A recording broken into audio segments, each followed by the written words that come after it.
దేవుడు వెంకటేశ్వర స్వామి కూడా రాజకీయాలు లాగుతున్నాడంటే ఇంతకన్నా దిగజారుడే ఉందా?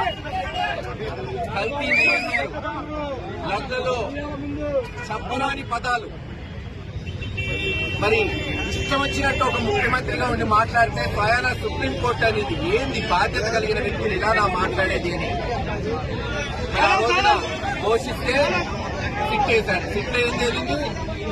ఆవు మాంసం అన్నాడు, అనేక రకాలుగా చండాలంగా మాట్లాడారు.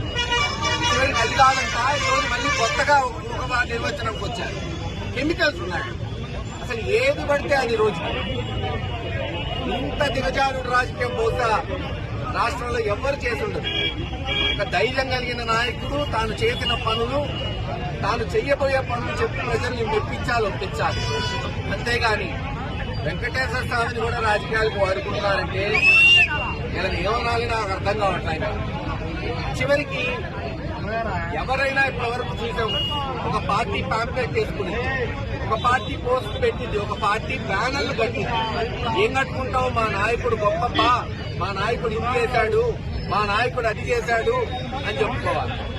వాళ్ళ కర్మ చూడండి, 20 నెలల్లో చేసింది ఏమీ లేదు.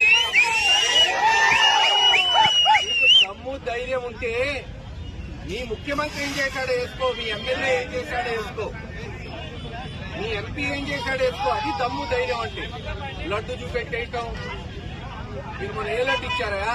ఇక్కడ వెంకటేశ్వర స్వామి పూజ చేస్తే ఆడాడో బాలాజీనే అక్కడ తయారు చేసిన లడ్లు ఇచ్చారు ప్రతి ఇంటికి. అది తిరుపతి లడ్డు ఇచ్చారు.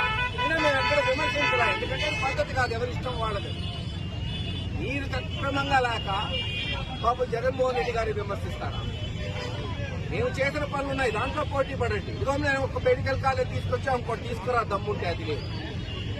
నేను 2 మున్సిపాలిటీ చేశా, ఇంకోటి చేయి.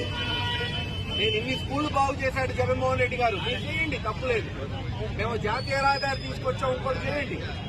మేము నీళ్ల పథకాలు తీసుకొచ్చాం, మీరు చేయండి, ఇంకోటి. అది లేదు. ఏదో జగన్మోహన్ రెడ్డి గారి మీద అభాండాలు